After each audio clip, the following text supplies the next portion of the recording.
আসসালামু আলাইকুম, welcome back to my daily vlog. গত ভিডিওতে আপনারা নিশ্চয়ই দেখেছেন আয়ানের জন্য স্পেশাল গিফট আনা হয়েছে। সেই গিফট পাওয়ার পর থেকে তো আয়ান অনেক বেশি ব্যস্ত। ঘুম থেকে উঠেই কবুতরটা খেলো কিনা, ঘুমালো কিনা, কি করছে সেই দিকে তার নজর। কবুতরের নাম সে রেখেছে বেবি, তাই বেবিকে নিয়ে আমার বেবি খুবই ব্যস্ত। আয়নের বাবা কবুতরটা যেহেতু অনেক দূর থেকে নিয়ে এসেছে, তাই আমরা চিন্তা করেছি একটু গোসল করিয়ে দেওয়া হবে, পানি দিয়ে দেওয়া হবে, যাতে যে কোনো ধরনের ডাস্ট বা কোনো প্রবলেম থাকলে আয়নের অন্তত সেটা না হয়। আয়ান যেহেতু অনেক বেশি ওর সাথে খেলা করছে, ধরাধরি করছে, তাই আয়নের সমস্যা যাতে না হয় সেজন্য এই কাজ। ছাদে নিয়ে আসলাম খাঁচা সহ, আর এখন ওকে একদম গোসল করানো হবে।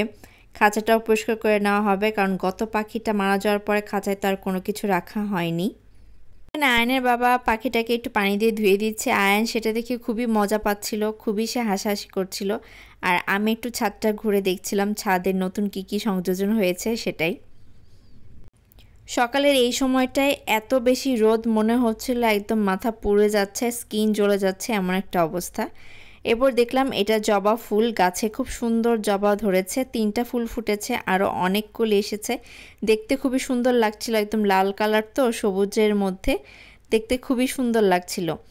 আর চারপাশটা রোদের দিকে একদমই তাকানো যাচ্ছিল না, যেদিকেই তাকানো যায় মানে চোখটা জ্বলে যাচ্ছিল, এত রোদ।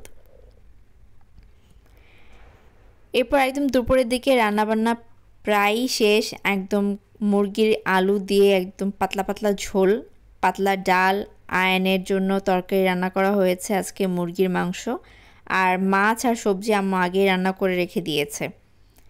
সো আমি এখানে আয়ানকে একটু আম খাওয়াবো বলে এসেছি। আয়ানের বাবা কালকে আম নিয়ে এসছে, আমগুলো যেমন দেখতে সুন্দর তেমন খেতে মিষ্টি। আবার ছাদের থেকে আয়ানের বাবা সফেদা নিয়ে এসছে। সফেদাগুলো ছিঁড়ে ঘরে কিছুদিন রেখে দিলে এই সফেদাগুলো অনেক বেশি মিষ্টি, খেতে ভীষণ মজা হয়। গাছে পাকতে অনেক বেশি টাইম নেই এবং সহজেও পাকে না, যাও পাকে 2-1টা পাখি খেয়ে ফেলে। তো ছিঁড়ে এনে এভাবে রেখে দিলে ঘরে একটু গরম জায়গায় খুব সুন্দর করে পেকে যায় এবং খেতে ভীষণ মিষ্টি। এই যে আমগুলো নিয়ে এসছে, আমগুলো ভীষণ মজার, অনেক বেশি মিষ্টি খেতে, কিন্তু দেখতে কিন্তু সাইজে ছোট ছোট, আর মাংস একটু কম। দুপুরে খাওয়া দাওয়া শেষে একদম বাটি ভরে আমরা আম কেটে নিয়ে বসেছি। আর আয়ান তো মাশাল্লাহ আলহামদুলিল্লাহ আম খেতে অনেক পছন্দ করে, তো ও এখানে আম খাচ্ছিল। এই টাইমে লাঞ্চের পরে একটু মিষ্টি খেতে ইচ্ছে করে, তাই আম নিয়ে এসে এখানে আমরা 3জন বসে বসে খাচ্ছিলাম। দুপুরে খাওয়া দাওয়ার পরে ঘুমিয়েছিলাম, আর ঘুম ভেঙেছে খুশির ফোনে। খুশি ফোন করে বলল, জলদি রেডি হও, আমরা আসছি, আমরা ঘুরতে যাব। কোথায় যাব কি যাব শোনার আগেই বললাম যে কোথায়, কেন, কিভাবে। বলল যে তাড়াতাড়ি রেডি হও, আমরা আসতেছি। অথচ ওদের বাসা থেকে আমাদের বাসায় আসতে 5 মিনিটও সময় লাগে না। তো আমরা খুব চটজলদি রেডি হয়েছি, আয়ানকেও ঘুম থেকে তুলে রেডি করে নিয়েছি। আর খুশি বাসায় এসে যেহেতু রেডি হচ্ছিল, আমি একটু সময় পাই, এই ফাঁকে আমি আয়ানকে ওর ডিম আর কলাটা খাইয়ে দিয়েছি। দেন আমরা চলে গেলাম, যেহেতু সন্ধ্যায় বের হয়েছি, ডেফিনেটলি আস্তে আস্তে রাত হবে, তাই বুদ্ধি করে আয়ানকে আগে ওর সন্ধ্যার খাবারটা খাইয়ে দিয়েছি। এরপর আমরা বের হয়েছি ফ্রাইডে, তারপর টুকটাক তো জ্যাম থাকবে যেহেতু সন্ধ্যার দিকে বের হয়েছি। আর আমাদের চিন্তা ভাবনা ছিল আমরা যাব ধানমন্ডির দিকে।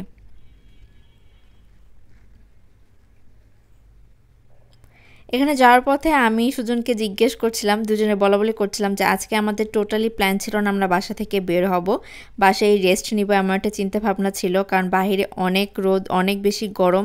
এই গরমের মধ্যে বের হয়ে অসুস্থ হওয়ার থেকে বাসায় বসে থাকা ভালো। তো একদম যেহেতু খুশিরা একদম রেডি হয়ে আসতে বললো, বের হতে বললো, তাই একদম চটজলদি বের হয়ে গেলাম। যাওয়ার পথে রাস্তায় একদম ঝড় তুফান শুরু হয়ে আসছে, মানে খুব হঠাৎ করে ঝড় তুফান। আর এই ঝড় তুফানে এমন অবস্থা, বালি দিয়ে সব ভরে যাচ্ছিল। আমরা যেহেতু গাড়িতে ছিলাম তাই সেফ ছিলাম, আদারওয়াইজ সবাই একদম হুড়োহুড়ি একটা অবস্থা। যারা বাইক বা সাইকেল চালাচ্ছে তাদের চালাতেও খুব কষ্ট হচ্ছে, যেহেতু চোখ একদম বালি দিয়ে ভরে গিয়েছে। দেন আমরা ফাইনালি আমাদের জায়গায় এসে পৌঁছাই, আমরা চলে আসি দ্য কোর্টইয়ার্ডে। এবং এসে এখানে দাঁড়ানোর পর বাতাসের কি অবস্থা দেখেন, মানে এত বাতাস মনে হচ্ছিল যে উড়িয়ে নিয়ে যাবে। গাড়ির মধ্যে যখন ছিলাম তখন বোঝা না গেল, আমরা চারপাশটা তো দেখছিলামই, গাছপালা বাতাসে একদম নড়ে চড়ে যাচ্ছে এমন। এরপর এসে আমরা মেনু দেখছিলাম, কি খাবার অর্ডার করব ঠিক করছিলাম। আর একটু ঘুরে ফিরে দেখলাম এখানে বাচ্চাদের ছোট্ট একটু খেলার জায়গা আছে, তো আয়ান তো সেই জায়গা পেয়ে খুব খুশি, সে এখানে খেলছিল। আর এটা একটা ভালো দিক, রেস্টুরেন্টে থাকলে এরকম খেলার জায়গা বাচ্চাদের জন্য ভালো হয়, বাচ্চাদের প্যারেন্টসদের জন্যও ভালো হয় যে একটু সময়ে তারা এখানে খেলতে পারে, নিজেদের মতো করে থাকতে পারে। দেন বাকি রেস্টুরেন্টটা আমরা একটু ঘুরে ফিরে দেখলাম, খুব সুন্দর করে এখানে একটু পন্ডের মতো করা আছে আর ওই পাশে ঝর্ণাও আছে। আয়ান বারবার ফিশ ফিশ করে ডাকছিল, বাট এখানে কোনো মাছ ছিল না। জায়গাটা দেখতে খুবই সুন্দর, খুবই কোজি একটা প্লেস। আর এই সময়টা যখন আমরা একটু রেস্টুরেন্টে ঘুরে ফিরে দেখছিলাম, বাহিরের ভয়ঙ্কর রকমের ঝড় তুফান চলছে। দেন আমাদের খাবার চলে আসে, আমরা খাবারটা খুবই এনজয় করে খাই, খাবারটা ভীষণ মজার ছিল। আমার কাছে সবচেয়ে বেশি যেটা মজা লেগেছে সেটা হচ্ছে গ্রিল চিকেনের চিকেনটা। এটা গ্রিলড বাট একদমই ড্রাই না, খুব সুন্দর টেন্ডার, জুসি, সফট, খেতে বেশ ভালো লাগছিল। আর আয়ান এখানে ওর ব্লুবেরি চিজ কেকটা পেয়ে তো সে খুবই হ্যাপি, সেটা সে খুব মজা করে খাচ্ছিল, যদিও পুরোটা সে খায়নি, অল্প একটু খেয়েছে। এখানে আমরা নিয়েছিলাম গ্রিল চিকেনের সেট মেনু, মানে রাইস সহ, আর একটা নিয়েছিলাম বিফ পোটিন। পোটিন মূলত ফ্রেঞ্চ ফ্রাইজের উপরে ওদের হচ্ছে একটা বিফ দেয়া থাকে, তারপর চিজের লেয়ার থাকে, তো এটাতে আলু রাইস, মানে খেয়ে একদম পেট ফুল। এরপর আমরা বের হয়ে বেশ কিছুক্ষণ হাঁটাহাঁটি করেছি। এখন মানে এক ধাপ বৃষ্টি শেষ হয়েছে আর এখনও মেঘ গর্জন, মানে কি রকম একটা ভয়ঙ্কর পরিস্থিতি। আমরা কিছুটা পথ হাঁটাহাঁটি করেছি, এরপর মনে হয়েছে যে না, আর হাঁটাহাঁটি করা যাচ্ছে না, বৃষ্টি আসবে আসবে এমন একটা ভাব। আমরা গাড়ি নিয়ে বের হয়ে পড়ি আর রাস্তায় একটু থামি ডাব খাবো বলে। এই সময়টা হাঁটতে পারলে একটু ভালো লাগতো, যদি আমরা একটু হাঁটাহাঁটি করেছি, কিন্তু আয়ানকে নিয়ে এমন যখন তখন বৃষ্টি আর এমন উল্টাপাল্টা বাতাসের মধ্যে হাঁটাটা একটু কষ্টকর হয়ে যাচ্ছিল। আর এমন সময় আয়নের ঠান্ডাও লেগে যেতে পারে, সেই সব কিছু চিন্তা করে আমরা খুব বেশি একটা সময় এখানে দাঁড়াইনি। এই একটু ঘুরে ফিরে এখানে শুধু ডাব খেয়েছি, আবার কথা চলছিল চা খাওয়ার, কিন্তু চা খাইনি।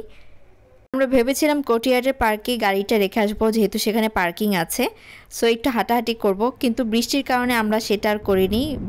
গাড়ি থাকলে একটু সেফ থাকবে বৃষ্টির মধ্যে। ইভেন আমি এখন যখন ভিডিওর ভয়েস দিচ্ছি তখনও বাইরে অনেক বৃষ্টি হচ্ছে আর অনেক মেঘ গর্জন করছে, যেটা আপনারা হয়তো বা ভিডিওতে শুনতে পারবেন। এরপর আমরা বাসার পথে রওনা দেই, অনেকটা রাতও হয়ে গিয়েছিল আর বৃষ্টিও তেমন বাড়ছিল, ভয়ঙ্কর একটা পরিস্থিতি। এই ঝড় তুফান বৃষ্টি খাওয়া দাওয়া মিলিয়ে আমাদের এই সন্ধ্যাটা খুব ভালো কেটেছে। হঠাৎ ঝড় তুফান উঠে আসলে রাস্তায় যারা থাকে, স্পেশালি যারা বাইক সাইকেল রিক্সা চালায়, এদের জন্য তো খুব টাফ হয়ে যায়, সবাই খুব হুড়োহুড়ি করে আগে যাওয়ার চিন্তা ভাবনায় থাকে।